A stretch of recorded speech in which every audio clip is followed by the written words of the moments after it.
Hello everyone, today I'm going to show you how to use siteground CDN for international reach. I just have my sorry brother.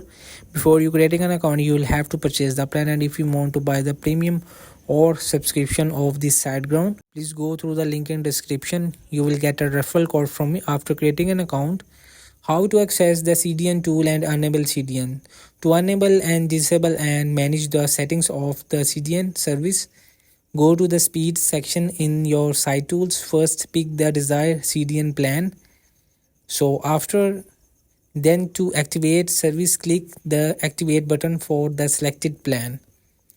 To stop using the CDN, click the deactivate button if you want. So CDN settings basic features. These features available on all CDN plans: cache purge and development mode.